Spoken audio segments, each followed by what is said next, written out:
National institute of technology NIT Durgapur মঙ্গলবার সকালে thermite welding গবেষণার সময় ভয়াবহ বিস্ফোরণে মেকানিক্যাল বিভাগের অধ্যাপক ইন্দ্রজিৎ বসাক এবং ছাত্র আকাশ মাঝি গুরুতর আহত হয়েছেন। দুর্গাপুরের রিকোল পার্কের বাসিন্দা অধ্যাপক বসাক ও আসানসোলের বাসিন্দা আকাশকে গান্ধী মোড়ের একটি বেসরকারি হাসপাতালের আইসিইউতে ভর্তি করা হয়েছে। অধ্যাপকের অবস্থা সংকটাপন্ন। ফাইনাল ইয়ারের ছাত্র দেবব্রত হেমব্রম জানান, ল্যাবের বাইরে গবেষণা চলাকালীন রাসায়নিক পদার্থ বিস্ফোরিত হয়, ফলে দুজন ঝলসে যান। আরও দুই ছাত্র সামান্য আহত হলেও তাদের ছেড়ে দেওয়া হয়েছে। এনআইটির জনসংযোগ আধিকারিক কিষাণ রায় জানান, প্রয়োজনে আহতদের উন্নত চিকিৎসার জন্য দিল্লিতে পাঠানো হবে। ঘটনার তদন্ত শুরু হয়েছে।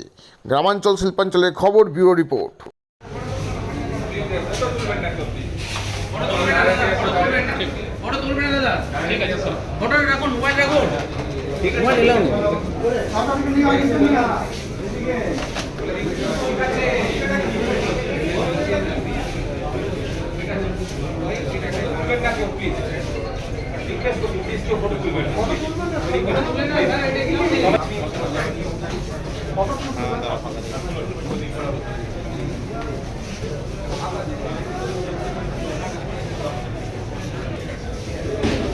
सही है।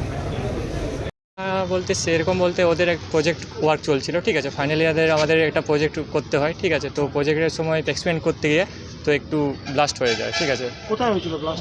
ব্লাস্টটা হচ্ছে ল্যাবের বাইরে, ঠিক আছে। সেখানে প্রফেসর স্টুডেন্ট মতলব কী বলবো এক্সপেরিমেন্ট করছিল, তো সেখানে ব্লাস্ট হয়ে যায়।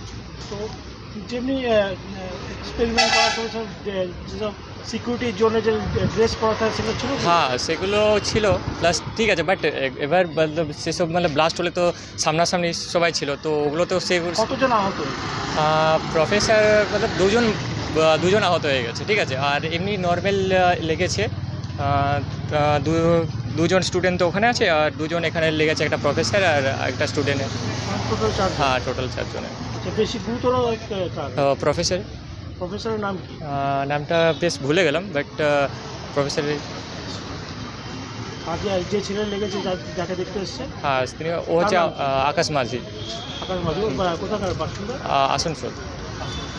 ও কোন ইয়ারে পড়ে? ফাইনাল ইয়ার, কী নিয়ে? Mechanical engineering. আর তোমার নাম? আমার নাম দেবব্রত হেমব্রম।